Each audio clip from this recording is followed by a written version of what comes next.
omukulu Bobi Wine akadde kano munnamateeka omujjuvu y'omu ku bayizi 605 abatikkiddwa olunaku olwaleero wali ku Cavendish University nga bamaliriza emisomo gyabwe. Bobi Wine asobodde okuba ate nga yeebazizza abasobodde okuba ate bamuyambyeko.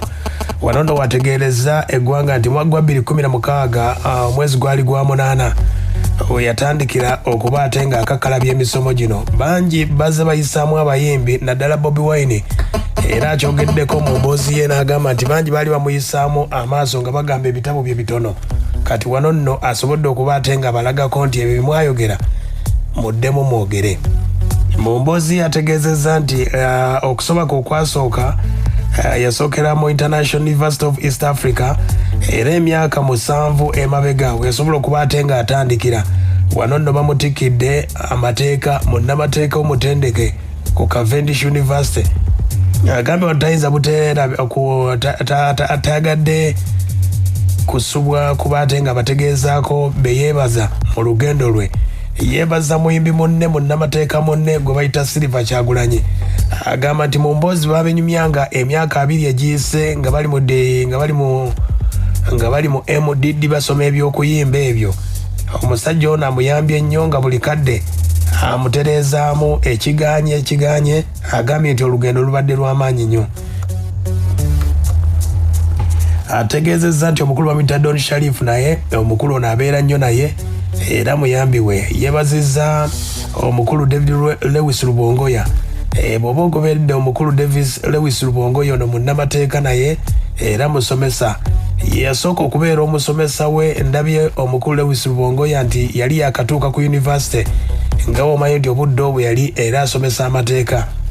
Kati Diini n'amutegeeza nti ogenda kusomesa nno pulezidenti ajja n'amubuuza ataani ye Bobi Wine. Okuva olwo omukwano gwabwe gwatandikira Bobi Wine ne Rubongoya bwe baatandikira paka akadde kano w'obalabidde omukwano gwava ng'amusomesa mateeka.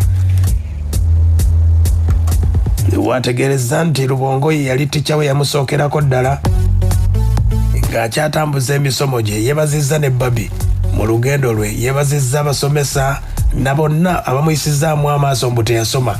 Abategeezezza kati musome ebirala biki bye mugenda okwogera. Kati nno Bobi Wine bw'asobodde okuba ate nga ategeeza mikwano gye mu lugendo lwasobodde okuba ate ng'ayingira olunaku olwaleero. Wano ategeezezza nti baali balina mutikira mwaka guwedde wabula okusoomoozebwa kwajjawo yamiisinga mu kilasi ez'enjawulo. Awo nno kitegeeza obeera olina okumiisinga ate omwaka guno wabimaliriza byonna ne bamutikira. Kino kitegeeza ki? Omukulu yeetekeratekera ddala bulungi ensonga zaaliko. Ayagala kubeera nga mujju nga aggumidde bulungi. Bangi badde bagamba nti ana diploma mu music era nga bagamba nti diploma ya music yenkanankana n'omwana alina peemu oba akoze science. Omukulu Bebekulu yavaayo ng'azoogera ensonga ezo. Abajjukira n'endongoye omukulu waliwo yabagambira nti I defeat my enemies musically, financially, academically bw'abakoze bw'atyo. Munnamateeka wadde ategeezezzaako nti waliwo abaali beekiise mu kumutikkira era ne bavaayo. Ndowooza omukulu bamuyita Diini Lubowa Saava yavaayo n'ategeeza nti Bobi Wine takolangako, tasomangako mateeka wadde n'akamu waliwo abaamukolera ebigezo era tajja kubeerako. Wabula n'akatabo ka Cavendish University mulengeddeko ng'abadde mu kifo ky'anamu abatikkiddwa ye mukulu oyo. Kitegeeza ki eri abayimbi? Amateeka ga copyright amatuufu kati ndowooza gwe mugenda okuba ate nga mukwasa. Silver Kyagulanyi abaddewo ng'abayambako kati ne Bobi Wine yeegasse ku bayimbi abatono nnyo abayivu nga b'omanyi nti buli omu bagamba nti oyo mudongo teyasoma anti yasoma MDD. Kati Bobi Wine kyayagadde okuba ate ng'akyusa.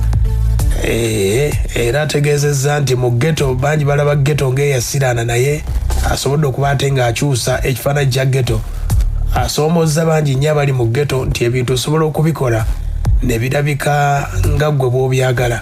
Kati omukulu bw'asobodde okuba ate ng'ategeeza ensonga ezo olunaku olwaleero we bamutikidde munnamateeka omujjuvu. katulinde omusango gwanatandikirako ate tunaaba tukubuulira.